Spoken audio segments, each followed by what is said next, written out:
All righty. Good morning. Today we're going to talk about the Titanic, the Federal Reserve, and nonprofits. And we're also going to end on some random thoughts from Florida. Buckle up, folks. You're on the Bearded and Blessed podcast.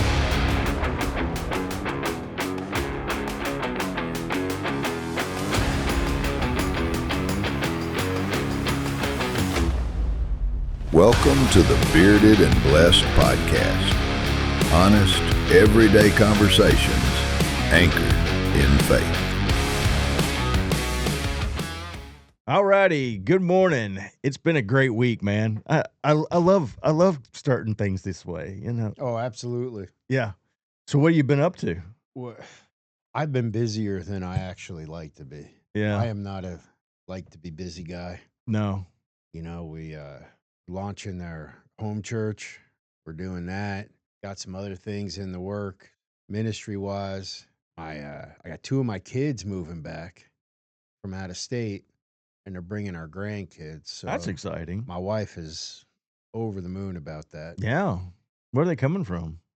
Colorado and South Dakota. Wow. Yeah. So tell me a little bit more about the small church situation you're talking about. Because I mean that's like the Church of Acts. That's where Yeah. that's where this all started. It is. And, you know, that's my wife and I have been kicking this around for 5 or 6 years now. You know, we've been involved with some big churches, and we're doing this Bible study out of our home for about a year, and they called it home church Mm-hmm. because, you know, we get together, we all have dinner together, we hang out, we worship together, we have open prayer for one another and anybody's needs. And then we get into the Bible, and it's an open forum. Anybody can ask questions, make comments, and those types of things. And it's been pretty cool, and it's worked pretty well. Everybody's enjoying it. And I was getting ready to be a part of a church launch for a larger church. And it was just, you know, we made the decision that we definitely wanted to do this small church avenue. Very cool. We like the intimacy of it. We like the fact that, you know, there's no distractions. Yeah. It's just really cool. So now we're going to be doing Sunday morning out of our house, in addition to our nightly thing that we do once a week. So it's going to be pretty That's cool, man. You know, I can't remember if I've talked about it on here or not, but I had a buddy back home where his parents' church lost a pastor like more than once. Okay. Like 2 or 3 times. And I've heard that happening to a couple churches. and it happened within like a pretty short time frame. Okay. And so the families got together and they were like, we own the church, the building, and it was paid for and all this other stuff. And so they decided, like, as 10 to 12 different families, they would take turns leading on Sunday. That's cool. And then, but it wasn't like a normal service. It was like a discussion. Yeah. I remember going to that a couple times and being like, this feels right, Yeah. you know? So anyway, it just kind of made me think about that. And like, when you look at the book of Acts and you look how this really all started, it's like, boy, we've really come a long way to a different place We have. other than what this really seems like it was supposed to be. Yeah. And I actually studied the history on that a little bit. We'll have to talk about that sometime. Yeah, we should. And We should do that. how we ended up where we're at, because the intention was never to have one person leading at all. It was supposed to always be a group of elders. Sort of seems like Jesus pointed to that a couple times. Absolutely. But So here we are. here we are. And how did we get here, Bruce? Because I don't know anymore. You know, And, uh, you know, last week talking about the ocean a little bit, it stirred me. it stirred you. How dare you? You know, I've heard it said that the ocean is actually a big soup. Oh, really? It's got meat. It's got vegetables. And a little bit of broth, A little bit of broth. right? Oh, Yeah. man. Last week studying the soup, we talked a little bit about the Titanic, and it was like, I think we need to talk about I think that. it's time to crack this baby open. Yeah. So stop and think about this story a little bit. So on April 15th, 1912, the RMS Titanic, owned by the White Star Line, sank. It was reported that the ship had struck an iceberg the previous evening around 11 p.m. Although estimates vary, at least 1,500 people died. That's a lot of people. That is, how do they estimate that? When don't they have a log? Uh, And like who got out and who didn't? yeah, I guess. Is there a way to? I mean, there shouldn't have been any other way for them to escape. I don't know. That's wild. Yeah, I don't know. I don't know why they have to estimate that. It's been one of the most sensationalized stories in Oh history. yeah. I And think then every dude has been forced to sit through watching the Titanic at least once. I went on 3 different dates with 3 different girls to that movie. And, within, like, it was out in the theaters for, like, a year. Oh my So it gosh. wasn't, like, back to back to back to back. Yeah. It was a few months It within. wasn't like Monday, Wednesday, and Right. Friday. But that movie did stay out for, like, a year. And it was the first movie to surpass Star Wars. Do you remember that? That's ridiculous. But the question sorta comes up at some point, and we're gonna go down this road, but was this all staged? Bro, W like Did the Titanic really sink, and is there more to the story? what is not staged anymore? Well, The more we do this, the more I'm like, what world am I actually living in right now? and William Shakespeare said it best, "All the world's a stage." So I've heard it said that if this is a simulation, whoever is playing my avatar needs to up his game, bro. he needs a little Neo boost from For- Morpheus or for whatever. real, because this is ridiculous. So, Robin Gardner, apparently this guy was a major Titanic conspiracy theorist. And he wrote in 1996, "The Titanic Conspiracy: Cover-ups and Mysteries of the World's Most Famous Sea Disaster." And then, in 97, you have the movie come out. Yes. And then in 98, he writes another book, Titanic: The Ship That Never Sank, ? And this guy's not a nobody. He was like an Right. Oxford graduate in engineering, and apparently did like an extensive amount of research into this, looking at the White Star Line and the captains and all these other boats that were in the area and all this other stuff and everything that had been going on with the White Star Line at that point. Enter the RMS Olympic, which is the sister ship of the Titanic. Which I hadn't even heard of before we started looking at this. No, and they are apparently like so similar that if you didn't know the specifics on either one, you would think it was just a Titanic sitting next to it. Right. But there were like major differences, but you only really kind of see them after somebody points them out and tells you Yeah. what they are. Yep. Unless you're some like ship Like enthusiast, some ship guy, yeah. that would just be like, oh, I can see this. I think maybe even the smokestack. I think there were difference in the number of smokestacks. Maybe I can't remember. But what sort of happened was, and they're going to talk about it in some of these videos, but the Olympic was struck by a Royal Navy ship called the HMS Hawk in 1911. And even that's weird to me. Like Yeah. a Navy ship hitting. How do you not see each other, dude? I know. I mean, it's not like your little boats. But here's the other thing. I can't remember the name of it. It was like the Lusitania or whatever. The one ship that went down that started like World War I or World War II. I can't Okay. remember. One of those ships got, I think, the English involved in the war. And there's speculation about, did that ship really go down on its own or Right. was it taken out? And it's like nothing like a good disaster to catapult what you may want to happen later, to get people involved in wars, to make economic change, to do whatever, Yeah, we don't see that today. No, not at all. I have no idea what you're But talking what's about. crazy is that what is it? The The Olympic, yeah. the Olympic ship. That thing was having all kinds of bad luck, though. Oh, yeah. Like nobody was going on it. It was going down in the toilet. They couldn't make any money on it. Then it got in an accident. But yeah, and that accident was like the 5th voyage in, and by that point, the White Star Line was like hurting. They'll talk about it more, but J.P. Morgan from the Morgan Chase Bank Yeah. was the one that owned this That's whole wild. conglomerate.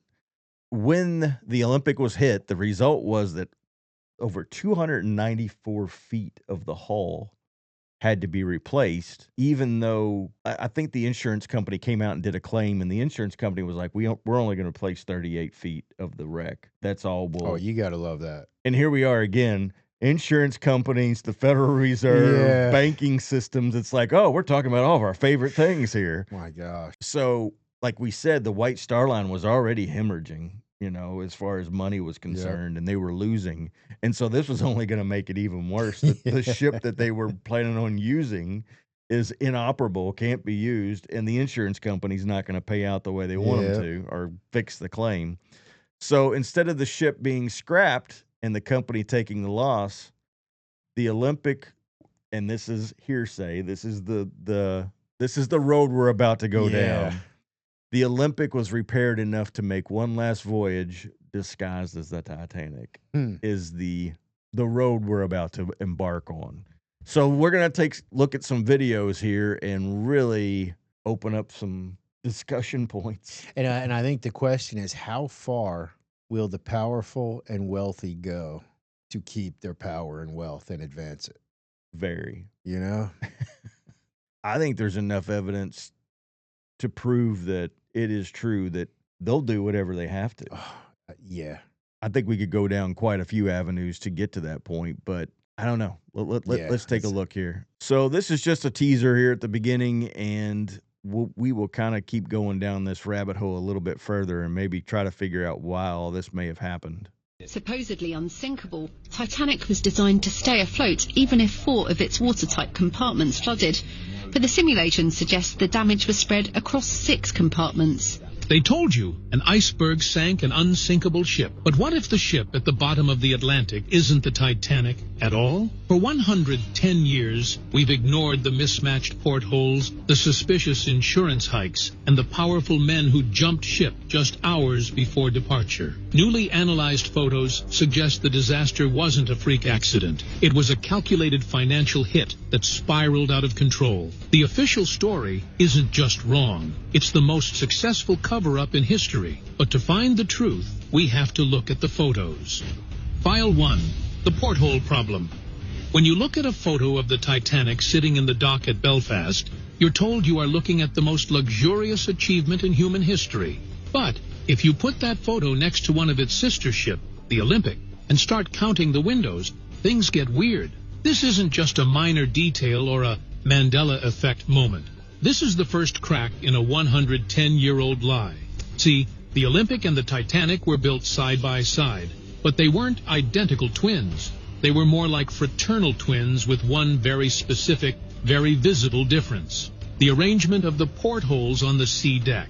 The Olympic originally had 14 evenly spaced portholes. The Titanic, according to its original blueprints and early construction photos, had 16. This is documented history. Yet, when the Titanic set sail on its maiden voyage in April 1912, photographs taken at the harbor show a ship with, you guessed it, 14 portholes. Why would a shipyard, in the middle of a rush to meet a deadline, go through the massive structural labor of removing 2 portholes and respacing the rest just to make the Titanic look exactly like its older, beat-up sister? The answer is simple and chilling. They didn't change the portholes. They just changed the name on the side of the ship. To understand why this photographic discrepancy is the smoking gun, you have to understand the accident that happened months earlier. In September 1911, the Olympic collided with a British warship, the HMS Hawke. It wasn't a fender bender. The Olympic's hull was gouged, and more importantly, its central turbine was wrecked, and the keel, the literal spine of the ship, was twisted. In the shipping world, a twisted keel is a death sentence. It means the ship will never truly sail straight again. And more importantly, it means the ship is a total financial loss. Here is where the new photos come into play. Investigative historians have recently unearthed high-resolution shots of the Olympic during its repair phase in late 1911. If you look closely at the hull plating being used for the repairs, you can see the white paint of the Titanic underneath. The White Star Line was in a corner. They were facing a massive PR disaster and a financial hole that could bankrupt the company. The Olympic was at fault for the collision, which meant the insurance companies weren't going to pay a dime.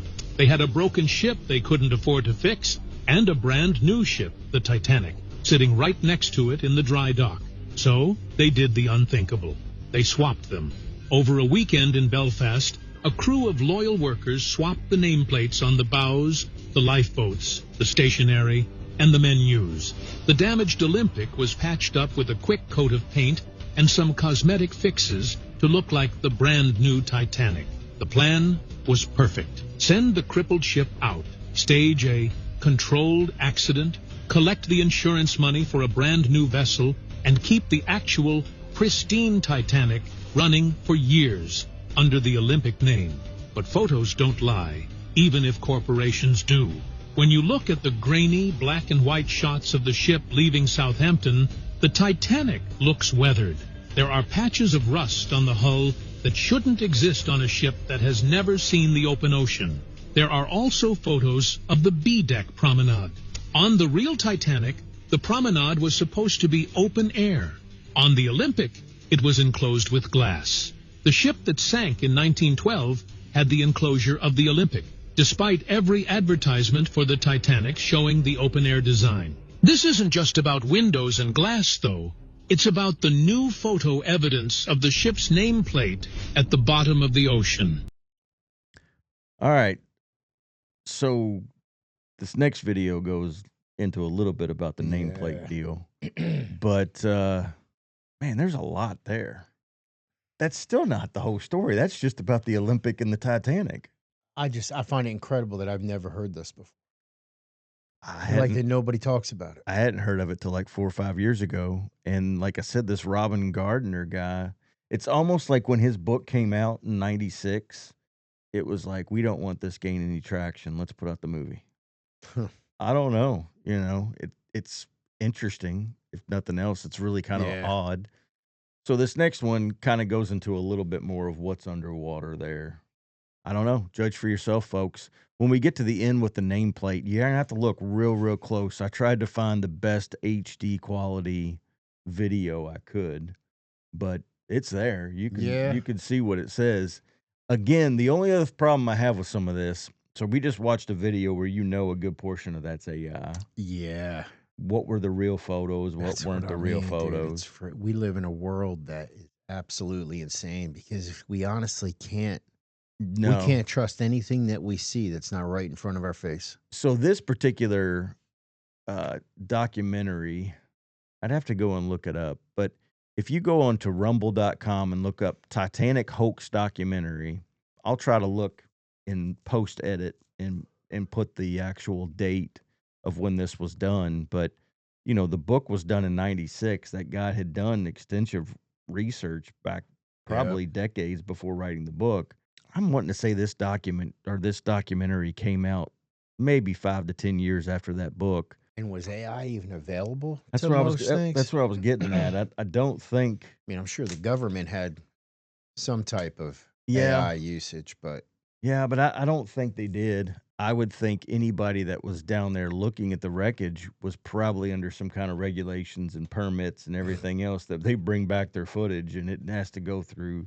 I mean, we looked at that about mermaids and everything else before. It's like, if you're out in the water, you're answering to somebody when you come back about what you found, kind of thing. So I'm not sure. Well, but take a look at this. Bigfoot and mermaids are real, bro. I think they found Bigfoot down here, or a Bigfoot carcass on the Titanic. See, that would be sad. He was just swimming. All right, let's take a look at this. Although 3/4 of a century at the bottom of the Atlantic Ocean did not exactly preserve Titanic in museum-like condition, there is enough left of the wreck to give us more than just an idea of what really happened. Corrosion has done its relentless work, but where the original black paint of the hull has flaked away, it is still possible to see spots of grey paint, which formed the undercoat.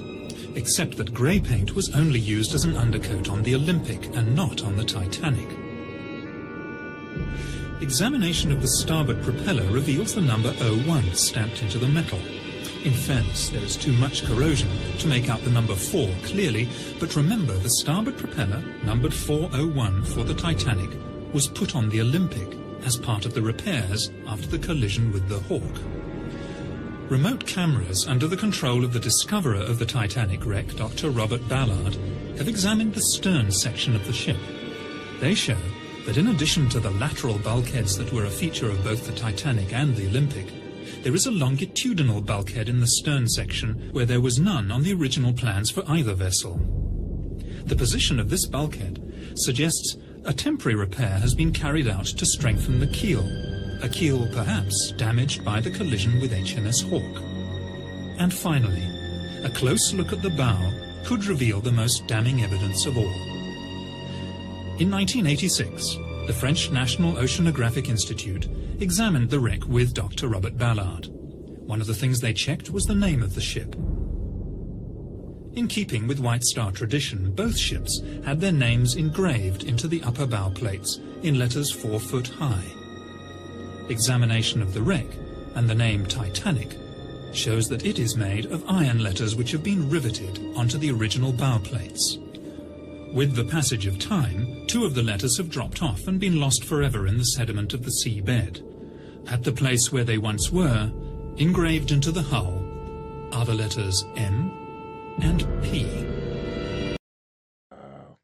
So that was really tough to see there.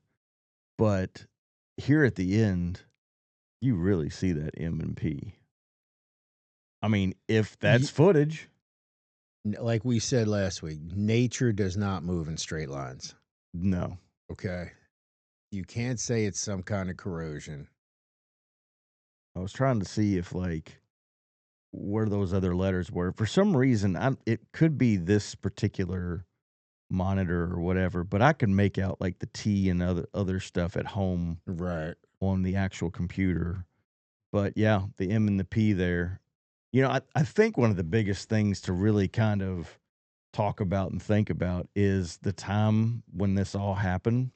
You know, our main talking point at the beginning is the fact that they were losing big time money. Oh, yeah. On the Olympic. And so the best thing would be to, like, disguise these 2 ships and sink this one. We're talking about 1913. So you sink this then, who's going down there to get it? I think you're going to get your payout because, I mean, unless whoever's going to dig this thing, nobody's going to ever dig this thing up there, you know? Right. And everybody that was a part of it all is dead by the any time we've got enough technology to get down there and actually start looking at this thing and find M's and P's and wrong paint and hull structures and propeller differences and porthole numbers and open air balconies and all this other stuff that's so much different. It's like they never expected anybody to know any different. Definitely not in their own lifetimes, for sure. No way. But I would think even today, if you want something gone, drop it in the ocean because we've only discovered less than 5% of the oceans. Either in the ocean or the swamp, depending on what you're trying to get rid of. Or in a Bigfoot portal. Yeah. You're never going to see that thing again. So there's another part of this story, which is kind of crazy too. And I want everybody to remember what day this thing sunk. Oh my gosh. Because it might be of significance. All right, let's take a look at this guy.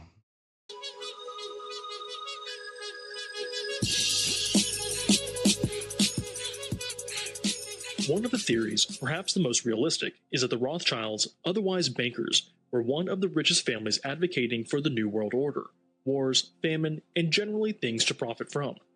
That they and other bankers, as well as the creator of the Titanic, J.P. Morgan, deliberately destroyed the ship because Benjamin Guggenheim, Isidor Straus, and John Astor, who were one of the richest people at the time, were on board. Probably not only these 3 were the targets because there were a lot of rich people on the Titanic, but the 3 opposed the Rothschilds and other bankers who wanted to create a World Bank and Federal Reserves. The official definition of the World Bank is to represent an international organization established to assist countries in progress and development. However, it is an organization of the big and rich with the aim of bringing under control the economies of all the independent countries that have no debt. Through false promises of the same progress, it is also for the purpose of the New World Order. The Federal Reserve is a kind of treasury, where America's money lies, and which enables the economic stability of that country. By the way, the Federal Reserve was formed the year after the Titanic sank, It can be said that this is enough to claim, but there are more strange events. In 1898, Morgan Robertson wrote a book called The Destruction of the Titan, the theme of which was about a luxury ship that acted as if it could not sink. The ship also went across the North Atlantic in April and hit an iceberg, where most people died due to the lack of lifeboats. It is interesting that this book was published 14 years before the Titanic crash, and it is strange that the author of this book was poisoned a few years after the crash. The question remains, did they get the idea in Robertson's book How to Kill Who Opposed the Idea of the Federal Reserve? Also, Robertson's ship from the book was called the Titan. Another fact is that the founder of the Titanic, J.P. Morgan, was supposed to go on the voyage of the ship, but at the last minute he canceled the voyage. Also, his friend Milton Hershey canceled the voyage at the last moment. Interestingly, there were no red rockets on board that signaled a rescue call, but only white rockets on board that indicated that everything was fine. The Titanic was the first ship at the time that could electromagnetically close decks, so they could close people who were below it. There's also the theory that the Olympic ship sank, not the Titanic, because they looked a lot like each other. Allegedly, the Olympic collided with a naval ship a year earlier, where it suffered huge damage. The owners could not get enough money from the insurance to cover the costs, so they allegedly came up with this hellish plan. So you start throwing a bunch of bankers and wealthy people, Federal Reserve, the New World Order, all of this stuff into the discussion, and it sure doesn't seem like it's about two ships anymore. No, it doesn't. And I'm sure there's people out there like, oh, the New World Order. Well, have you never heard of the World Economic Forum? Have you ever watched that meeting? Not just that. Bro, those guys are whack, dude. I've got proof. We carry it every day. Yeah. So this is a early 1900s dollar bill from a reputable source. This is actual currency. And you see on the back of that, it just says $1. And it's ornate and everything else. But there is no other. It says United States of America, $1, $1. And on the front, of course, it's one silver dollar, because this is actually worth, at the time, an ounce of silver, not just $1 in debt. But in case you're wondering, and we were talking about today's money, let's take a look at the back of that. So there with the pyramid and all the other fun stuff and the all-seeing eye at the top and, everything that's wrapped into this nice dollar bill. And if you ever wanted to have some fun, go and look at all the hidden, like Google the hidden things on the dollar, and there's all kinds of stuff in there. But you'll see underneath the pyramid, it says Novus Ordo Seclorum, which in Latin means a new order for the ages. Is that not a new world order? We're carrying this stuff That's around. wild. Where, and then you get people like George H.W. Bush and Bill Clinton. I think maybe even Obama. I can't remember if George W. Bush said it, but they've all in speeches, like you said, at either the UN or the World Economic Forum or wherever, they've all made reference to the New World Order. Oh, absolutely. And so, again, anyone that's like, oh, that's hokum, that's tinfoil hat stuff, it's like, then what are they talking about? If it's all that stuff, what exactly is it they're talking about? Yeah, I watched a couple of clips from that World Economic Forum. Mm-hmm.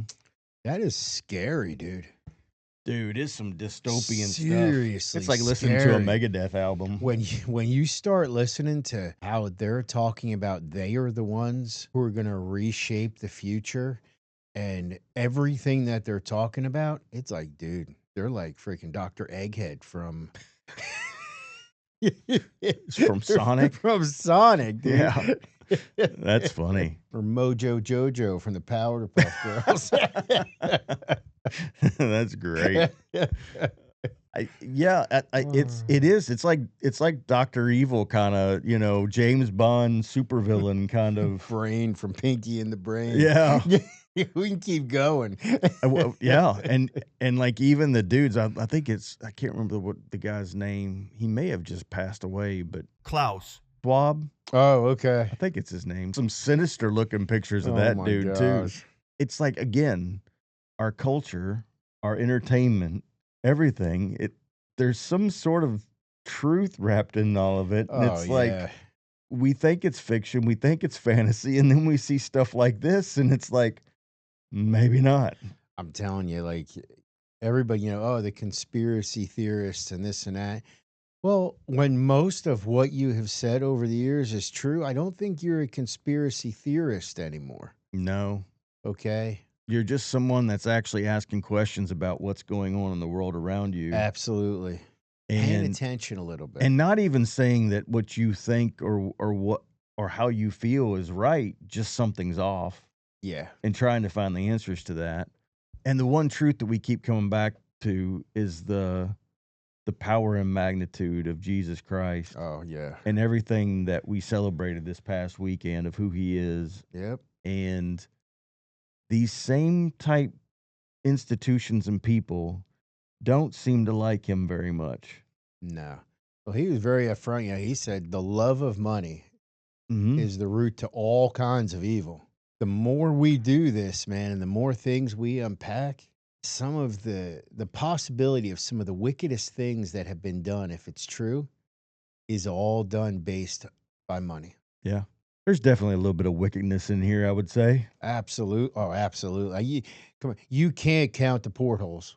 I Yeah. almost say portal because I got Bigfoot on the brain.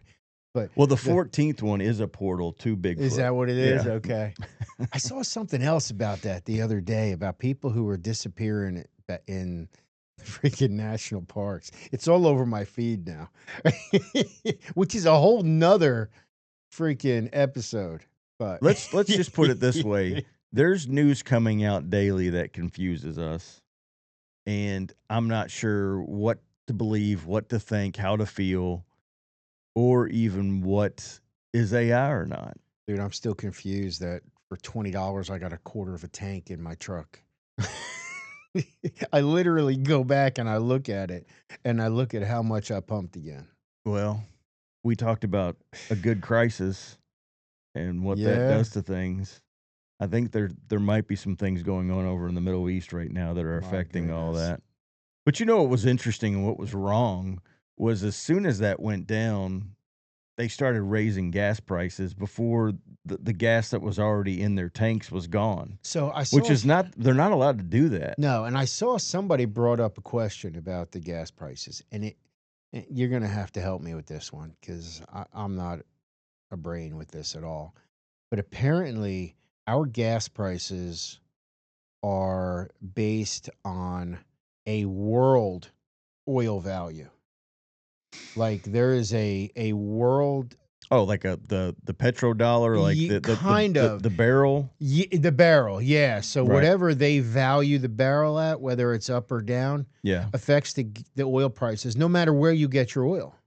Yeah, but have you ever noticed how I think there's only like 5 or 6 major oil companies, if it's that many. Okay. It might be less. So Okay. even though it says BP, Chevron, Right. Kangaroo, Yeah, they're blah all blah blah, owned by somebody. they're all getting their gas from a specific person. Yeah. Or not person, but corporation. But when it comes to the price, I'm not sure how they get the price because you could be at 2 different places and they have 2 different gas prices. That's what And I then you mean. go from state to state. Like if you're driving through Georgia, I always wait to get my gas in Georgia because in southern Georgia, I can almost always pay close to 50 cents to $1 less than what I would normally pay Right. in Florida. How? Why? I don't know. And then if you go to California, man, Forget it. forget it. I guess it could have to do with taxes, but is that like maybe there's a state and federal tax put on? They tax the crap out of their people, especially on gas and Yeah. those types of things. But you hear everybody say, well, we got plenty of oil here. Yeah, supposedly in like Alaska and I mean Texas has oil rigs That's what I everywhere. mean. Like, I don't know. I don't get it. Somebody's making money, Yeah. and I'm Well, having a hard enough time I think getting to work. I think the explanation that they would give is they would rather use somebody else's resources instead of our own in case of some kind of catastrophic thing going down, which is a really Which, hokey, stupid argument. So let's create some things in yeah, the Middle because East and then charge more. I don't know.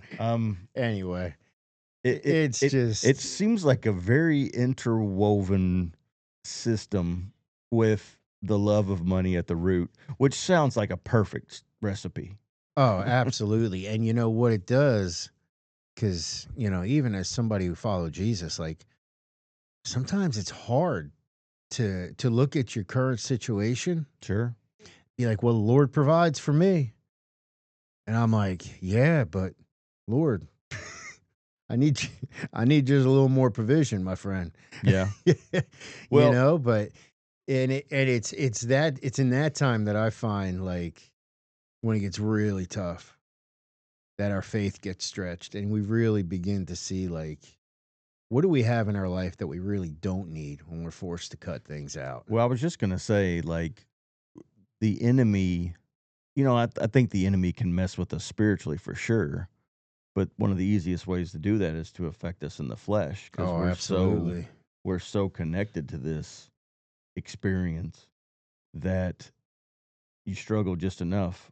And please, Lord, don't apply the references of Job to me. No. But if you're looking at Job, the whole book of Job, Yeah, he was pushing the enemy was pushing at his flesh to get to his spirit. absolutely. And his spirit was never broken, Yep.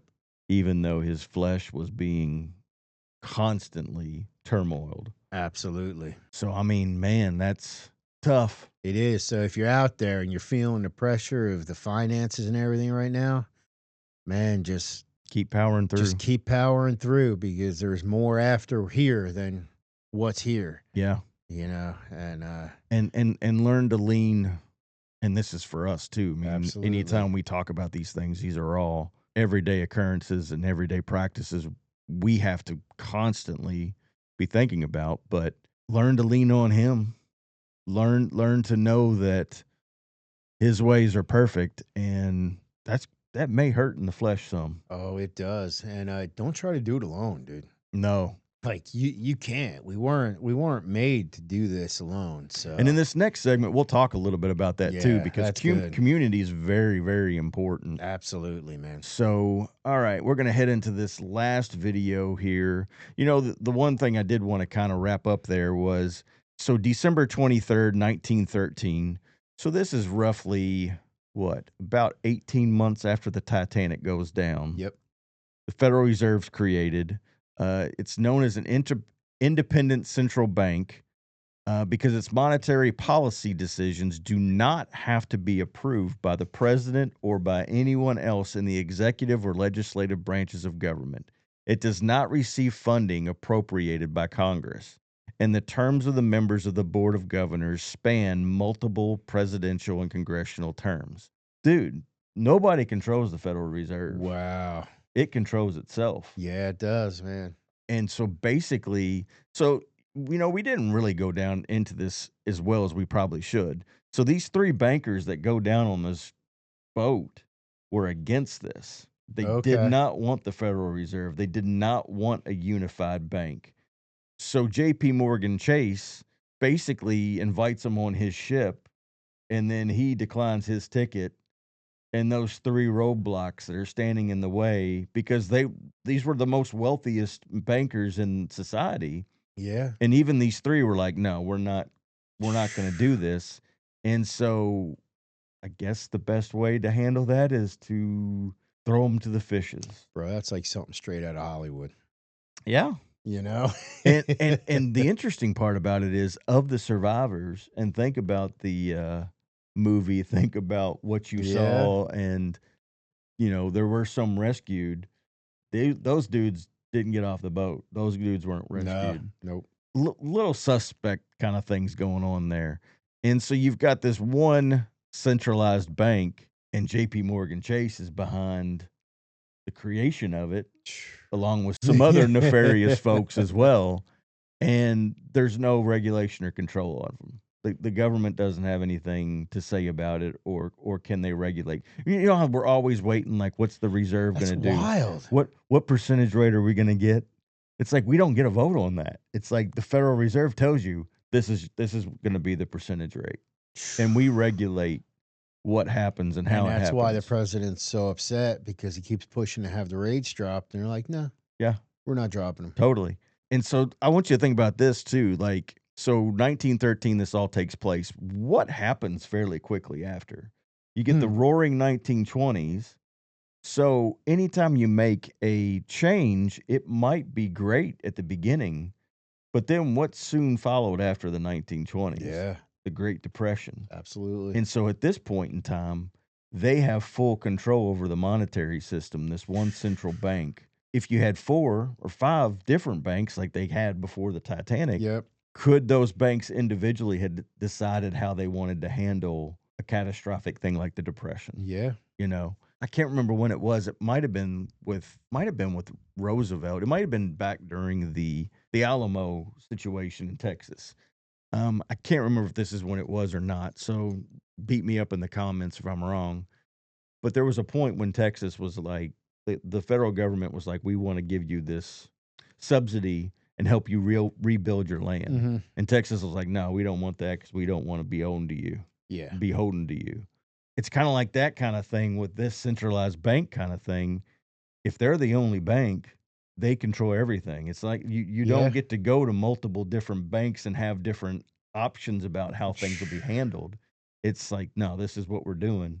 And it seems like what they're doing at this point is just printing money to print money. Oh, yeah. And running it all off debt, like we talked about in like our silver and gold kind of episode. But the 1930s and the 2000s for sure, the expansion of everything that's gone on and the stimulus and all this other stuff was all, you know, I think they put it under the guise of, oh, well, government voted on that or whatever. But the bank's going to do whatever it wants to do is really what it boils down to. All right, so we've got one last element to watch in this segment, about 3.5 minutes long, but then we'll talk about that and move on to the next.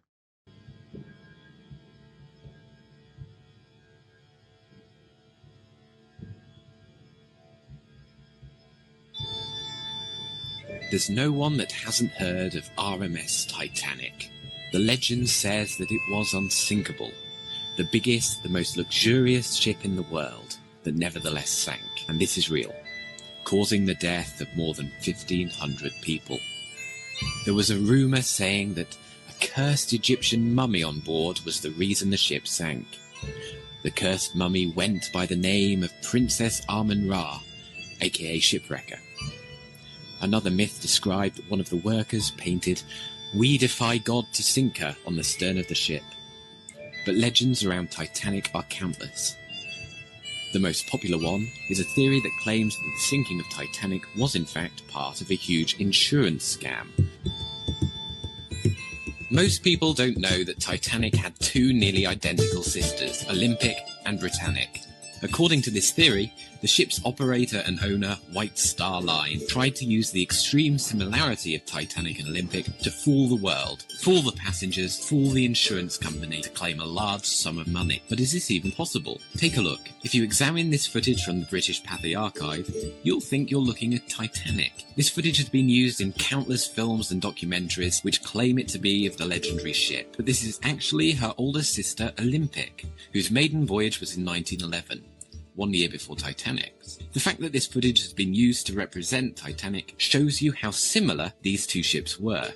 So the plan was to swap Titanic with Olympic. Passengers wouldn't have noticed that they were travelling on the sister. Switch the nameplate from Olympic to Titanic, get everyone aboard, make it appear as if the ship has accidentally hit an iceberg, and get everyone off the ship onto a passing vessel, the SS Californian, and then claim the insurance money without losing any lives. But what would have made White Star Line so desperate for money that they would have created such an intricate and fraudulent plan? Apparently, Olympic was not proving to be be the cash cow ship of dreams she was meant to be. From the very start, she had electrical problems, and not long after her maiden voyage, she had a serious collision with the Royal Navy ship HMS Hawke. The damage caused by the incident was far more severe than White Star let on, and cost a great deal of money to repair. And because White Star Line's insurance policy didn't cover this eventuality, the costs were all borne by White Star. So the only way the company could make any more money out of Olympic was to sink her, having first changed her name to Titanic, which was heavily insured. So Titanic could thereafter be passed off as Olympic and carry passengers to and fro across the Atlantic without any technical problems and to great profit for decades to come. The Olympic, or possibly Titanic, would continue operating for a further 23 years before eventually being scrapped in 1935. Unfortunately, it seems that nothing went according to that plan, because 1,500 people lost their lives when the Californian failed to respond to Titanic's distress signals, and the White Star Line ended up paying out millions in compensation claims. But do we know this for a fact? Is this theory a real possibility? Is there enough evidence to dismantle it? Which ship is the one resting at the bottom of the sea? Dude, they had Amun-Ra on board. The shipwrecker. How did they get a mummy on the ship? And why? Why did they put a mummy on a ship that was just going out to sea and coming back? All right. So we've kind of learned of some spooky things throughout our discoveries. I'm telling you. Is there somebody that out there that believes that this would have gone off better if a cursed mummy was on the ship? Back in the early 1900s? I would say yes, they would think that. It's interesting. What if she actually sank it? See, now I got Bigfoot, I got mermaids, ooh, and I got the mummies. We've got to go down this the is starting to mummies. sound like a Jimmy Buffett song. The Halloween version. We're going to have to do a little monster mash up in here. Oh my gosh. Freaking mummies. I'm not sure where to go. You know, I had done some research on this stuff before in the past, and I don't think I ever knew there was a mummy on board. Yeah, it's the first time I've ever heard of it. I mean, they need to do a remake of the movie. I think we need to start asking questions before we get on a cruise ship. Do you know they have morgues on cruise ships? Oh, yeah, I did know that. And jails, bro. Yeah. I don't want to be in jail. Jails, morgues, and mummies. Yeah. Yeah, I want to know. I want to start knowing what's on the ship that I'm on. I need a little more information. But the SS California, this isn't the last. I say this is the last part of the story. If you, just like anything else, Elvis, the ocean, mermaids, anything. Let us know. If you want to go deep enough into this stuff, you could literally spend months researching stuff. And I'll tell you what, I don't have the time, the effort, or the want to know all of this stuff. I'll scratch the surface and come back to Jesus. I just don't have the time and the effort. I have the want. I have. Well, I want to know what Bigfoot is doing out in the national parks with the people he's snatching.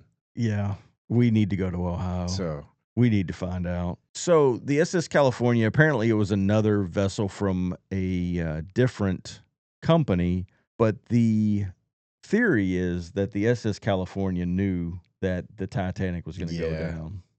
The Titanic was supposed to be stocked with red fireworks for an emergency, white fireworks just to shoot off for the crew or whatever. Supposedly the California was supposed to be looking for the red fireworks from the Titanic. Okay. Titanic didn't have any red fireworks.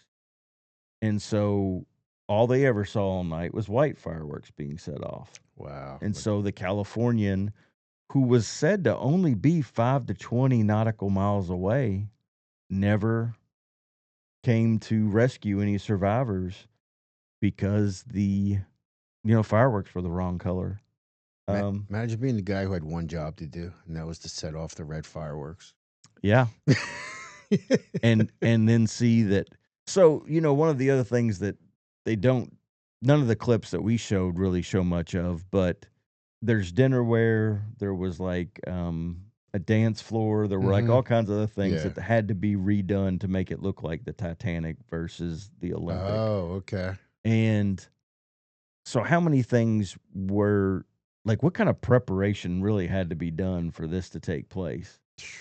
And if it took place, And would they have been able to get all that done in time? I mean, It's wild. if the Olympic was really going underneath all those repairs, Yeah. that gives you, and I don't know when Titanic was completely done, but that gives you plenty of time. If Titanic was still being built while Olympic was under repairs, then did the stuff that was supposed to go on Titanic ever really get on Titanic, or Oh was it my just put on the gosh. Olympic? I don't know. There's so many questions. Yeah. Um, but if they had the SS California there ready to rescue all these people, and if the Californian thought, hey, we're waiting for the red firework to do this, Mhm. if everybody that was involved didn't think it was as nefarious because their thinking was, oh, it's just a ship that's going to go Everybody's gonna be down. fine. Everybody's going to be fine. It's just a ship that's Wow. going to go down. And if the powers that be only put the white fireworks on there, shoot those off, and the California never comes, then that's 1,500 some people that die that would have been witnesses to everything about that boat that may not have been Titanic in nature. Man. I think we may have talked about this in the past, but you know how insurance companies and stuff do what they do, right? Like, I believe it was the Ford Pinto back in like the 70s. Uh-huh. Well, the Pintos were known to catch fire. Yes, yeah. When they did a cost risk analysis or whatever in Ford, they came to the conclusion that it was only going to take like a quarter to 35 cents to fix that part on every single car. And they came out with the cost ratios of what it would cost to do that, how many cars had already gone up in flames, Right. and how many lawsuits could they expect if people were killed in Ford Pintos. Yeah. Well, they decided not to send out the recall Wow. and not to fix the cars based on the cost that they came up with. That's wild. And that was like one of the first lawsuits that somebody actually went in there and won against Ford based on that. So what I'm getting at is the cost risk analysis. Like, did the White Star Line and JP Morgan and all this, so did they do a cost analysis on what it would take to lose these 1,500 people versus the word getting out of what they were doing? Yeah. I mean, I don't know, man. That's crazy. it's nuts, dude. So I think there's a lot to peel back there. I think there's enough to say that April 15th, Tax day. tax day, was a day that went down in infamy for many Wow. reasons, and now is etched in our mind every year That's wild. about what is due on that day. The Federal Reserve itself wasn't found 18 months later until in December. So why in the hell would you use April 15th Yeah. as you know what I'm saying? Why wouldn't it make sense to be, I guess they got to give you time to do it. I was going to say December 31st, but that wouldn't work because you don't have time to get your taxes done. But April I don't know, 15th of man. all things. Anyway, moving into our next segment here. Oh, this is a fun one. Yeah. This is, And what actually came about with yeah. the Federal Reserve, Which I had no idea.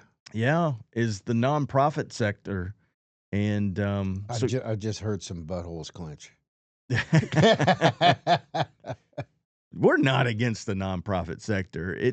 No. It's been heavily abused. I have one. So I have had one. I've worked with many, and I Yeah. love many. The ones that I don't like so much, I've never had any part of. I've had a part of a couple.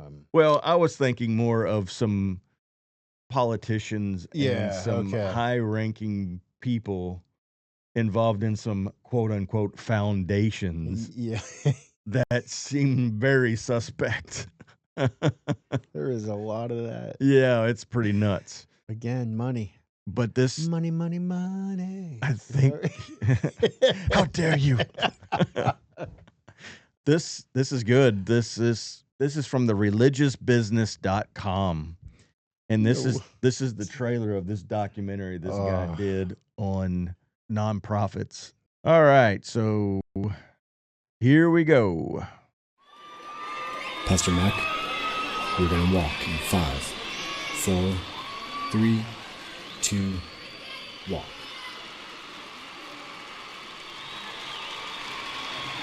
Let's sing of the goodness of God. God, we want to thank you for giving us the opportunity to worship you this morning. You reap excellence if you sow effort, but you have to sow in order to reap. Have you been sowing in good deeds? Have you been sowing in repentance? Have you been sowing in faith? Have you been sowing in Bible reading and prayer? Have you been sowing so you can reap the grace and the mercy of God? Or have you been sowing things for your own lust and your own pleasures?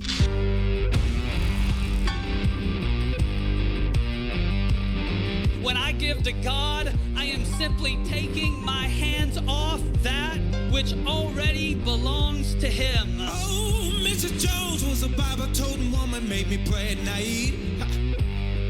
Taught me of the Lord, said, baby, don't you worry, you'll turn out right. But the world got meaner after granny died. Got me crying on my knees, trying to find a light. Walked into the church, saw the devil dancing in the pews. Don't make no sense.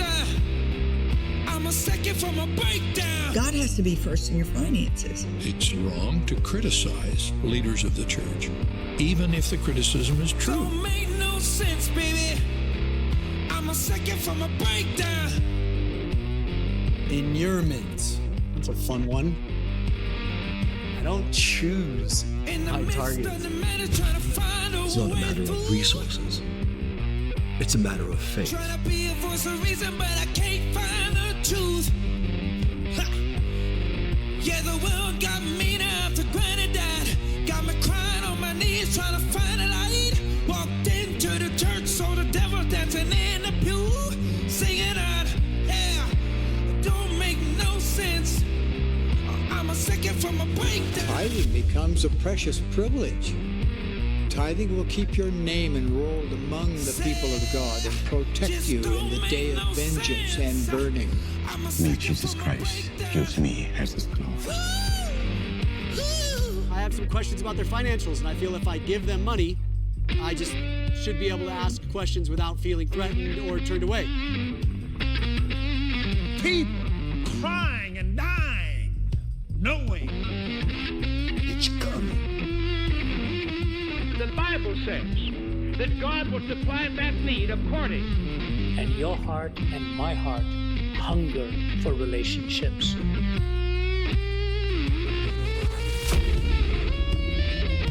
When we pray to survive, endure, make it through, that's a sick prayer. Hello? Isn't that like the definition of inurement? You are what I call a kiddie pool Christian. People come to church at their most vulnerable, point. And all the money that's funding all this bull is given by these vulnerable people. And then there's these other people playing chess with their money. So I haven't watched that yet. I've seen this guy interviewed. I can't remember the guy's name, but the religiousbusiness.com is the site, but I think he does a really good job of, spelling out what a nonprofit is. Yeah. And what it shouldn't be, and where we are versus where we've been, kind of thing. He does a really good job talking about the fact that nonprofits were first created to help local communities, not be a global or national initiative. Yep. And they were pretty much religious oriented, Christian mostly, but then the secular world kind of noticed how the structure works, and it all kind of caught up. And what you'll kind of see is the secular side of it tends to be more global and national in orientation. And the ones that are church based, they tend to be a little more local. Quite honestly, at least from my experience, struggling too. Oh, yeah.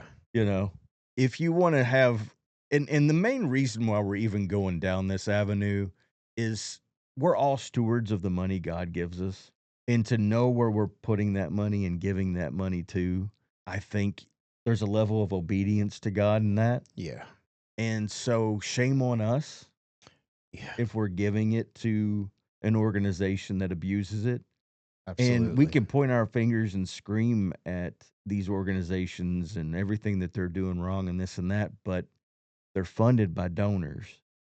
And if the donors aren't doing their due diligence and looking into the 990s and some of this other stuff that this guy's talking about, then shame on you for giving your money away. Yeah. That's a really good point, dude.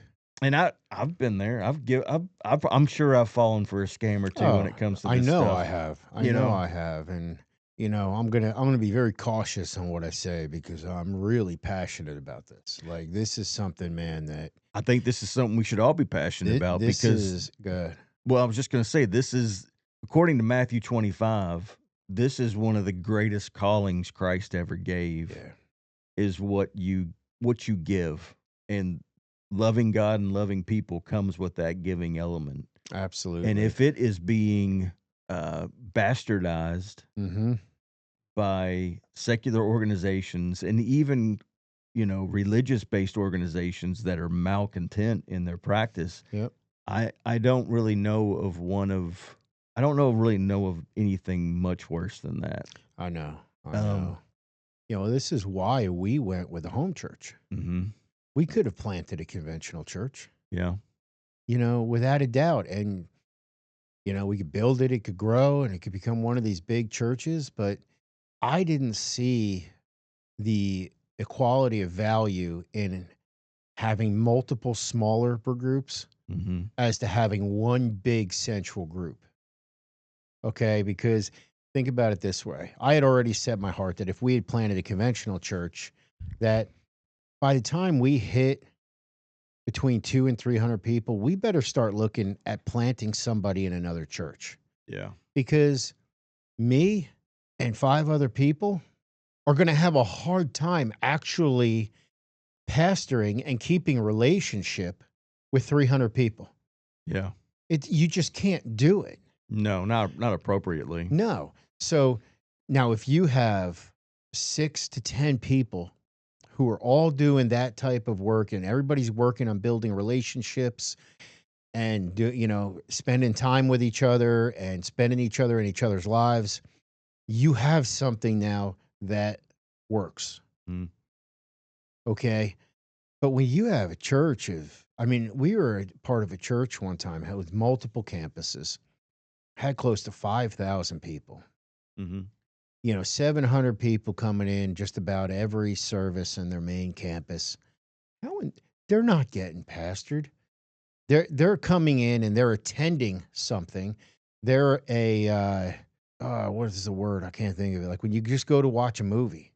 Entertainment? That's what they're coming to do. They're just they're watching something and they're leaving. There's spectator. There you go. They're spectating. Yeah. That doesn't look anything like what the church should look like. I mean, we can look at the word and it tells us what it should look like. Yeah.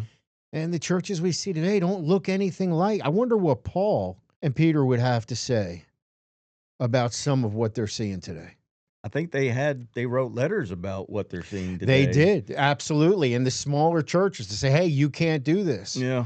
Only now they brought everything together. And now we have it on a grand scale and there's no fixing it. Yeah. Oh, we'll do small groups. What happens when we're not going to join a small group? Well, and a part of this goes back to what we were discussing with the Federal Reserve because the government got involved. Yeah. And at first it seemed like they were just trying to classify what's going on. And so at that point in time in 1913, of course, when the Federal Reserve got involved, it's all kind of crazy anyway. Yeah. But take, for instance, the Salvation Army. who was founded in 1865 and was doing good work in that community. And by 1913, when the Federal Reserve's founded, Salvation Army is one of those first 12,000 institutions that were nonprofit. I mean, you look at where the Salvation Army is today, and I'm sure it's not the same Salvation Army as what it was at the beginning. In 1913, there were 12,000 institutions that were nonprofit. Today, there are 1.9 million. And when they're asked, like, why is that? They're like, well, because the population's increased. Population's only increased 4 to 6% since 1913. So that ratio doesn't add up. Yeah. And so what really kind of happened, I think, at the beginning of all this, when those 12,000 institutions were started, is they started to notice that there was abuse taking place in some of these nonprofit areas. And so they, I guess the IRS, whoever classifies these as nonprofit, I would think IRS. Yeah, it is. They came up with a 14-point criteria on how to designate what it is. The problem is those criteria end up giving the government control of what is set up as a nonprofit and what is not set up as a nonprofit. So then you have the state basically defining what church and ministry are. Mm-hmm. The dirty little thing to take away and kind of put into all this is anytime the government gets in control and a love of money is attached to this stuff, it's a recipe for disaster. Oh, absolutely. I thought it was interesting too that in some of the research that we were kind of going down with this, there are over 50,000 denominations. Did you know that? Wow. I'd have to look into that. Like, that was a statement on there that I was like, I'm not sure. It just seems kind of crazy. That is crazy. But what ends up really happening if you meet that 14-point requirement, there's no accountability really after that, because they allow for a nonprofit to set up their own accountability. Oh, yeah, they do. Absolutely. So it's kind of like Congress. Yeah. It's like you only report to yourselves. Yep. And if you want a salary, vote on it. That's it. Within house and everything else. And so, one of the things you're not supposed to do is abuse or endure based off of the nonprofit. And endurement means that no founder, family, or executive can endure themselves by the benefit of the organization's net assets or net resources. Mm-hmm. So can they take a salary? Sure. Yeah. Is it a personal piggy bank? No. Right. And a good portion of these large-scale, national, world-based nonprofits are piggy banks. Oh, they are. They get around it because, they'll use they'll have a friend, right? Mm-hmm. So they schedule a trip to Hawaii. Yeah. Them, their wife, their family. They'll tell a friend, come on along if you want to come along. Bring your wife and kids. Yeah. We're covering it. Yep. They'll cover it with the church's American Express, and they'll say it's under counseling or some type of ministry that they're doing it. Yeah. And they're able to hide it that way. Yeah. And there's some legitimate things that are done in that vein, and there's some that aren't. And it sort of seems to me like, and this is another thing that you can look at when you're going into a nonprofit or, church or whatever, is the bylaws. There you go. Because if it's voted upon that this trip is ministry based and the congregation agrees, I don't see the problem. And that's the thing is, so depending on how your church is run, some churches are congregationally run. Mm-hmm. Some churches are board run. Mm-hmm. Most churches, I wouldn't say most. I've been in both. And there's pluses and minuses for both of them. Because even when they congregationally run church, all they got to do is make an announcement a couple of times throughout a month that we're going to be having a meeting after service. Mm-hmm. And then it's a raise your hand. And how many people really stay after the last service? And how do you know who's a member and who's not? Right.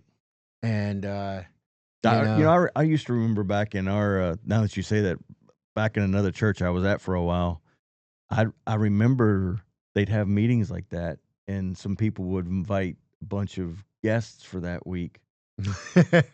So they would vote with them on That's wild. something. And yeah, I clearly remember that happening. I think it was in Alabama when we were there for 4 years. You know, and I think it's important to mention that this isn't all non-for-profits. There's most of them are good.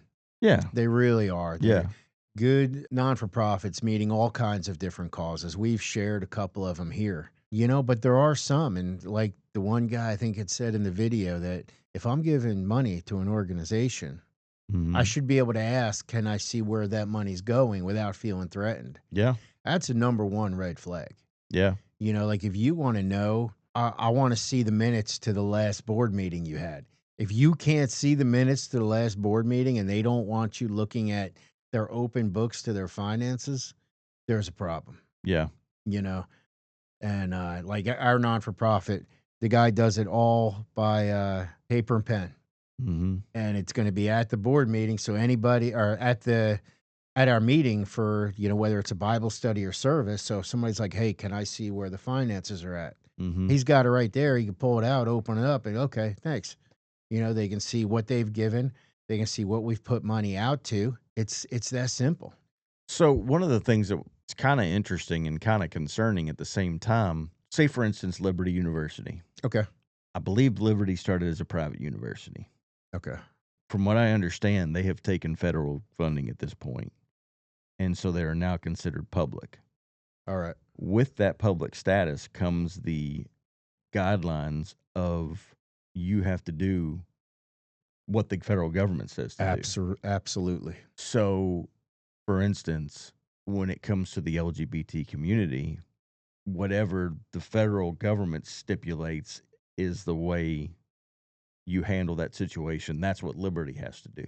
And so, is it worth taking money for, or you know, worth your status with the government and with the tax system? Is it worth you being told how to run your nonprofit and how to run your corporation or whatever? Yeah. Because I think in that regard, it starts off as a nonprofit, but I don't know that I guess it stays a nonprofit because most universities, I think, are considered nonprofits. Yeah. And like they're just public. They're not private. So like some of the churches, right, that get food from, I don't know if it's Second Harvest. I don't know if they're a part of it, but basically they get grants or they'll get food from the government. There is stipulations as to what can happen at the handing out of that food. Oh, yeah. And they have to adhere to that. Yeah. Because if they don't, they can lose it. Yeah. Well, we talked about that, I think, in that one episode where I was asking, why does Raceway throw away all this food or whatever at the end of the night? Yep. And it's like, well, if they don't, they get in trouble. Yeah. Which is really odd. The whole 14-point thing, I think what's kind of crazy is you need a building or something of that nature, and you need a congregation. There's like parts of that. Yeah. So I know when we started our home church, we were not allowed. It's illegal to have a church in your home and have it be set aside as its own 501c3 as a church. Because you could pay for your house that way. You're just not allowed to do it. Oh. And why? But so we have a non-for-profit that's a community outreach, and as part of that community outreach is meeting spiritual needs. So as those spiritual needs, the home church fits into that. So that is how the home church fits into the non-for-profit. So we are covered under the 501c3. So being a ministry versus being a church. Yes. So there's a difference. Even though we operate the same way as we would if we had a building, we get to do it out of our home now. Yeah. Well, and so what that really leads to is, or where I was going with this is, part of the problem for a church is, in order to meet those requirements, they need funds and resources. And so it really kind of turns into this entertainment business to produce consumers almost as much as it does the message for an actual church. And it's why you see, and I think this really is more of a church based on thousands of numbers, because you'll see them competing with one another. Oh, you absolutely do. Like there's no and the competition is for the consumer. It's for the the person, and ultimately, what is that person asked for to keep the doors open? And see, I watched a documentary on that, on the whole lights and the fog show and all the production part of it. And the way the documentary described it was, he said that there's different movements that happen inside Christianity. And right now, the seeker movement, I don't know if you ever heard of that, but the seeker movement is where all of that came from. And what they did was they took things that non-believers enjoyed to go to, coffee shops, concerts, things like that, and they create an atmosphere that is welcoming to the non-believer. Sure. So now, oh yeah, I'll check out church. Why not? It looks pretty cool. And then they check it out because they will get more draw that way. And then they say, oh, well, we're just trying to save the lost. Well, tells us that our meetings for church is not to save the lost, but to equip the saints for the work of the ministry. Right. But, they say, and they're doing a great thing because, people who go, they give their life to Christ, and that's amazing. Sure. So you can argue it either way if you want, but Yeah. this documentary was talking about that, about how that is what that is for.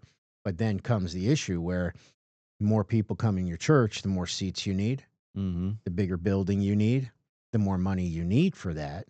Well, and a little bit more gimmicky it gets because you are bringing in an entertainment factor that you didn't necessarily need. You are. And would that same person who claims faith in Christ come to an unair-conditioned basement, right, with just some chairs set out and one dude with a guitar, sitting around with a bunch of people just reading the Bible?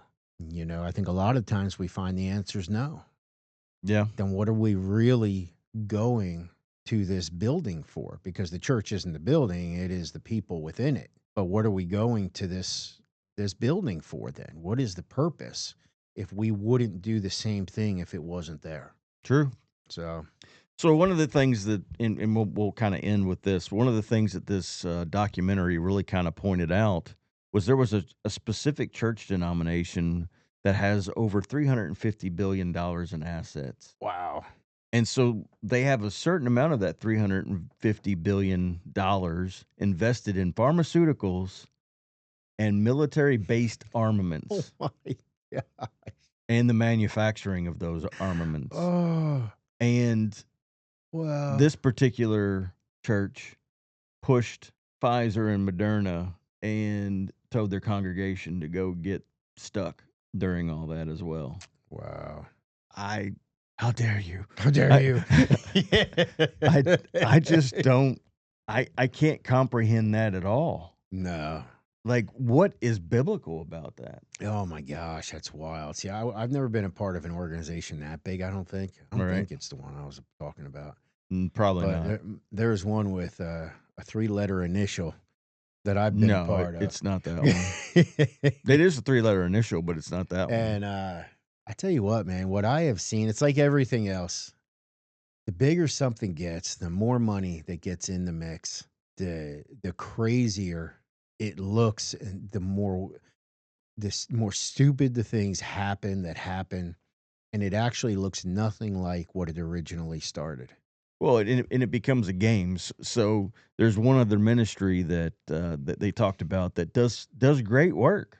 They do a lot. In 2021, they were worth $900 million. By 2024, they're worth $2.5 billion.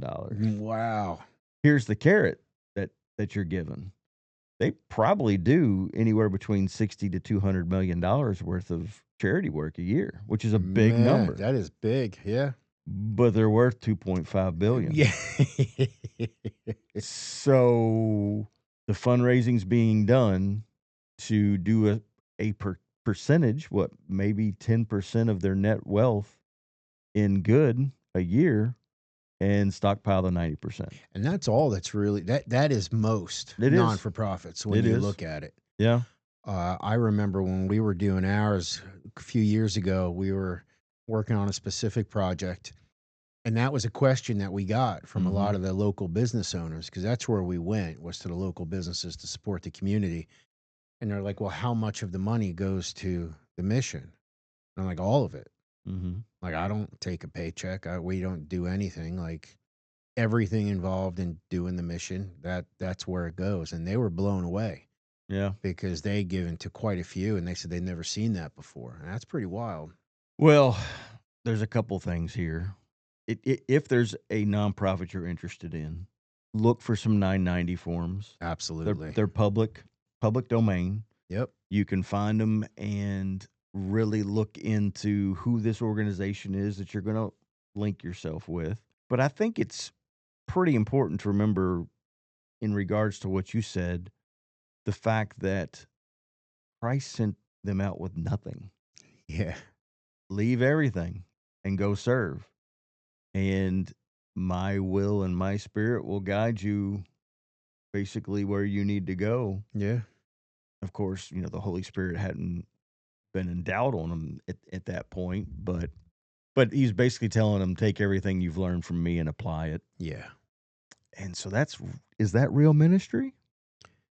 And does it take money to do?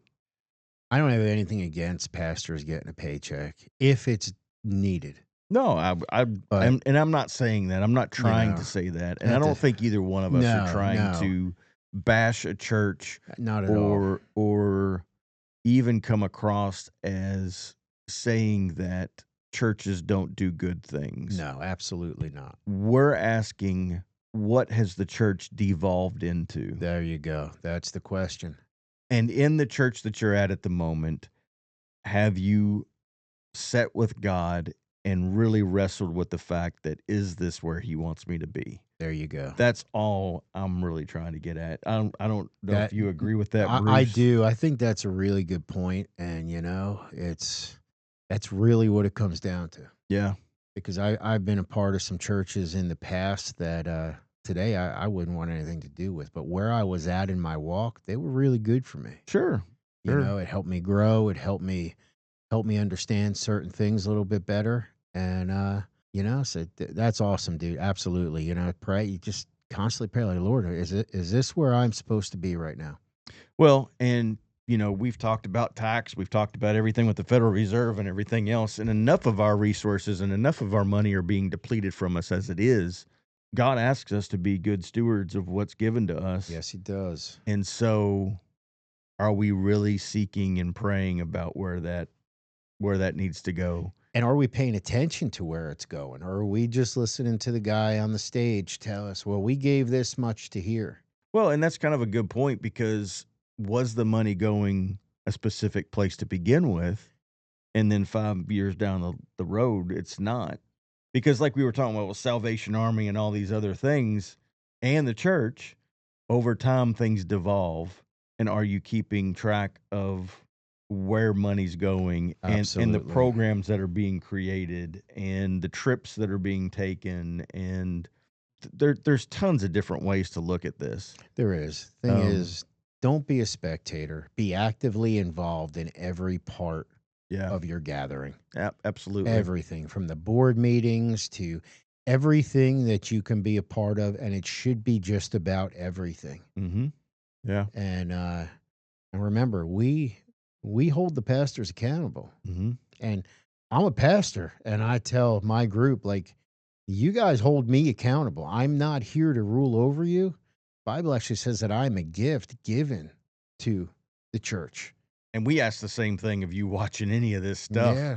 Everything that's said on this podcast. There you go. Go and see for yourself. And if we're wrong, we want to know about it. And we're human. We're fallible, and everybody has the ability to make mistakes. Yep. Even a good nonprofit organization, pastor, whatever, that has made a mistake is not written off as some kind of horrible person or something like that. No, and we really, really want to drive that point home. So, and the amount of good that non-for-profits do, and the reason why, it's like when you were first looking, it says that I think you're saying non-for-profits, their purpose was community outreach. Mm-hmm. And when you look at it, when we as the church and these different ministry non-for-profits, when we do what we should be doing, the need for government interference in the community as far as social welfare and things like that should have to be lessened and lessened because we are stepping up and doing it. Well, and that's a good point, because one of the things that ended up happening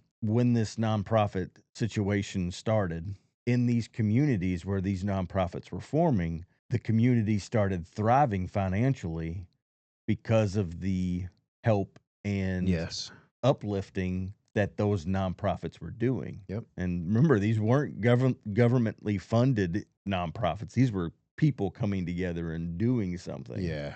And so what the government and the IRS and all these people noticed was, oh, well, where these nonprofits are, there's money to be had because it's building their communities and they're starting to financially thrive in those areas. Yep. And so, again, you follow the money, and that's what it ended up being all about. And that's when the government kind of really crept into the whole nonprofit even system of it all. Yeah, yeah. And one of the reasons why in 1913 they even created this sector of the nonprofit, you know, to get a little piece of the pie. There you go. So ask questions. A good non-for-profit does not mind the questions. They welcome it. Yep. So ask some questions, guys. Absolutely. That's the way it should work. And pray about everything you do. Amen to that one. Okay, this week's Brevard Spotlight is Rich Island Burgers. Man, you and I have eaten here together before. Yeah, bro, they got some good burgers. Oh my there, goodness, man. They've got great burgers. Bro, why do we always talk about this at the end when we're both really getting hungry? Yeah. So look at all these burgers they got, dude. I may have to stop by here on the way home. I'm not sure. The blue burger, the honey avocado, the rich burger, the Ronaldo. Oh my goodness. Pineapple Rita burger. That's kind of crazy. Yeah, that's some really good food, man. So they do. And they're right here on Merritt Island, right here on Courtney. Oh, they got some gator bites there too. That's kind of cool. Yeah. Ooh, fish and chips. I always love fish and chips. Definitely cool little local place to check out. Yep. Cool little local, small business. I'm sure it's family owned. So give them a check out, man. Go get some Rich Island today, tomorrow, or this weekend. So this is probably the funnest part of the episode. It is. This is the best part to just unwind and laugh.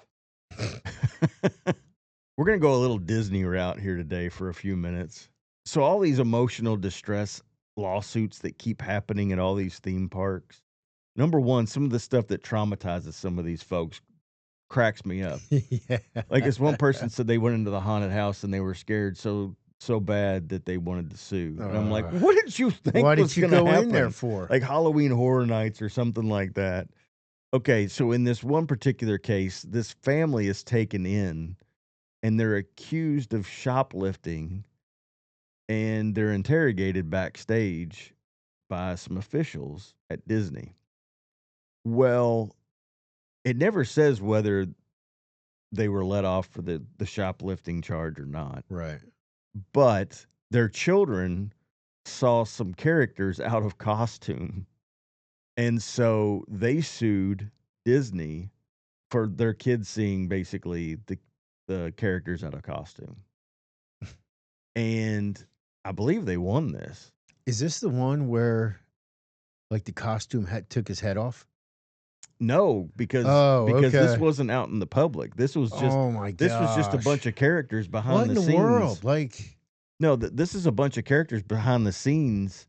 You know, this family gets pulled backstage, and they're like, "What are you stealing? What are you doing?" Craziness. And so you see a couple workers back there walking without their masks or whatever How in the on. world? So for people that don't know. And I've had cousins that worked for Disney and were characters. If your costume malfunctions, they will fire you on the spot. Really? Yeah. Or if you do it purposely. Like if you fall over and the hat okay. comes off, you put it back on as quick as possible. That kind of thing. So this particular video is great, but there are tons of them. You can look online and see, put like Disney characters with masks coming off or whatever, and you can find all kinds of stuff, but here's this one in particular. Fun fact, I recently learned that Disney characters can never take off their head on stage. And yes, that even includes moments like this. Apparently, if they take off their head on stage for any reason, they'll be fired. So did you see that dude fall out of that Oh the my thing. gosh, dude. Supposedly, like even on the cruise ships, like if one of the characters walks by the pool and falls in, like he is not allowed to come out of costume. Like he'll be fired on the spot. So they'd rather see a dead mouse floating in the pool than or a duck trying to swim. Mickey take his freaking I costume think hat I'd be off. willing to lose the job in order to save my life. Wow. Or walk nowhere near the pool. Yeah. But I just thought it was interesting, like how this family, I don't know. Like it's like the lady that freaking sued McDonald's for the hot coffee. Like, yeah, you get pulled backstage. I mean, but isn't that the way a criminal's mind kind of works, though? Sometimes, yeah, it's just wild. You know, I don't know that this family actually did it or didn't do it, but if you're being pulled by security at a theme park, of course you're gonna see somebody out of their. Well, not just that. Like, what did the security see at a theme park if they're pulling you back behind? Oh, I know. You know, saying that you're stealing stuff. I mean, I'm not sure I know the odds of that. You've got to be pretty suspicious or caught on camera multiple times before they're actually going to make a move on you. I don't know. That's a question for another day or another deeper prod needed for that. But it's just interesting to me, like how when you get in costume, you're in costume until they tell you you're not allowed to be in costume. I guess that would mean like all the stormtroopers and the Star Wars parade and all that stuff too. Yeah, that'd be everything, man. That's everything now. Yeah, Disney owns everything. When you go out, when you leave your house in the morning, you can't change clothes until you get back home because you live in Disney's world. So our next one, you've been to Disney World, right? Yeah. You've been on the It's a Small World ride. Probably. It's notorious to break down in the middle and just freeze, right? So I don't believe this is the exact one where this particular altercation happens, but they have a video of these people like upset because they're broken down on the ride.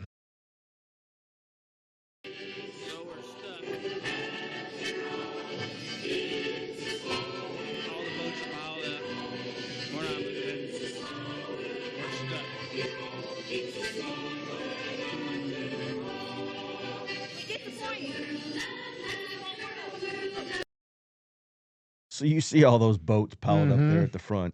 Can you imagine sitting there and listening to that over and over and over again? Bro, I'd sue too.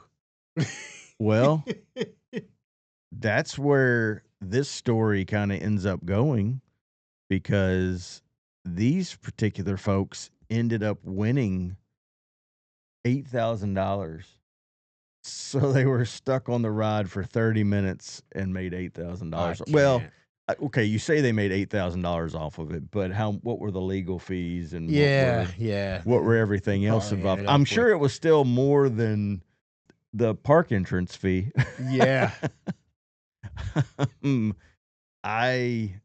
my gosh. Next time you're there, I would pray for the small world to break down.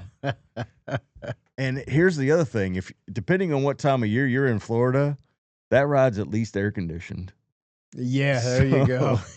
So you're not only cooling off, you might be making a cool $8,000 while you're waiting. Wow.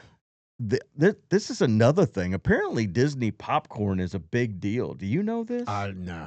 The buckets are a huge deal. People collect these buckets and they go specifically to Disney World just to get popcorn buckets. Yeah, I got no idea. And apparently the popcorn itself is just like the best popcorn in the world. And I know nothing about any of this. I'm not like a big Disney person anyway. I don't think you are either. No. But this guy sued Disney because their popcorn's so addictive. And he claims that he had to keep going back to the park to get more popcorn. He did not win this case. Okay. But he sued him because it was so addictive. What in the world? It's like, can you imagine being the legal team at Disney? Oh my gosh, I can only imagine what they see. They could probably write their own book or make their own TV show just off of the legal proceedings that go on in that place. Oh man. Now this led me down another little rabbit hole of this guy from Colorado that ate 2 bags of popcorn every day and ended up with popcorn lung, which is a form of cancer, apparently. He's the only person that's been known to get this disease from eating popcorn. But here's the kicker. The people that work in the factory for this popcorn tend to get this condition often. And Really? it has to do with the diacetyl, which is an artificial flavoring that's put in the popcorn. What in the world? Think about your nonprofit and think about the popcorn you might be eating. And is diacetyl, DIACETYL, is that in your popcorn? Dude, we're poisoning ourselves. Yeah. Literally poisoning ourselves. It's nuts. Do you know that, I can't remember if it was like back in the 50s or 60s, but they used to cook popcorn with coconut oil. Yeah. Which is a healthy oil. Yep. And so they've decided that at this point in time, the fat content in coconut oil is too high to use. And it's like the healthiest one out there. Wow. But remember how it used to taste as a kid? Like it was so much better than it is now. Yeah. And I think even when we were kids, like 70s and 80s, I think they were still using it then as well. But all right, so this last story, man, this is great stuff. You came up with this one. Yep. And we can't make this stuff up. No. You'd have to live in Florida to understand what it is we actually go through on a daily basis. But this comes all the way from the BBC, so they know over there. Yeah. So Florida woman tells police wind blew cocaine into her handbag. So she's not responsible for anything that happened here. So we're going to read this nice little story to you. A Florida woman arrested on suspicion of drugs possession said the cocaine must have been blown into her bag by the wind. Miss Posey was one of 2 passengers in a car that was stopped by Fort Pierce police on the 21st of March. I don't know anything about any cocaine, Miss Posey told officers, according to an arrest report. It's a windy day. It must have flown through the window and into my purse. According to the network, the vehicle was swerving in the road when officers decided to pull it over. After smelling cannabis, police said they searched the car and found that drug as well as cocaine inside a handbag on Miss Posey's lap. Miss Posey admitted the marijuana was hers, had no problem with that, but denied knowing anything about the cocaine. She was detained in the county jail on charges of cocaine and cannabis possession. Miss Posey was released after posting bail. That tricky wind.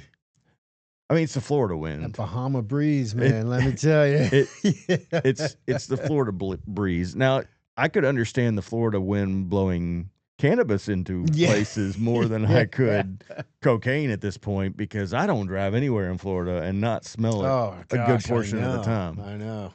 I think it's worth noting what we've talked about in the past. When you start making up these kind of stories, life seems to have gotten to a place where it might be out of control. Just a little bit, I think. How do we rein that back in? So what if the passenger in the car's name was Wind? You just thought of that, didn't you? I did. I just thought of that. That would solve the riddle. That's like, we just solved the case. We should reach out to the police department. Fort Pierce? Fort Pierce. We should call them on air and talk to them about this case. Oh my gosh. Oh, this was 2018. This is, oh no, she's already in jail. She's been through a few handbags since then. Oh my gosh. Yeah, that's crazy. Only in Florida, folks. Only in Florida. Only in Florida. We love it here. But it is interesting. It's not quite like home. Louisville's gotten to this kind of state of mind, the way Florida is, but the rest of the state, and it seems like Tennessee and Alabama, were a little more grounded for some reason. Just seems like anything goes here. Yeah, there we go. So I think that's the end of it today, Bruce. Yes, sir. What do you have planned for today, this weekend? I don't know. I'm sure my wife's got something planned. Well, I don't plan anything. I'd love to just kind of. Do you not plan anything because you know your plans are going to get changed? Well, yeah, and yeah, my plans are to just relax a little bit, and that doesn't at seem some to point. happen. I think that'll happen 5 minutes before he calls us home. Yeah. I get to go see Super Mario Galaxy tomorrow at a kid's birthday party. Wow. And I will take my pillow and blanket with me when I do. Okay. Because I plan on sleeping through the movie. Yeah. A lot's going on. A lot's going on in the world. There's a lot going on in life. Absolutely. And we live one day at a time, knowing that our Lord rose from the grave and we are redeemed by him. There you go. What more could you ask for? That's it, man. Control what you can and leave the rest in his hands. Amen. There you go. That pretty much does it for this week, folks. Y'all take care. All righty.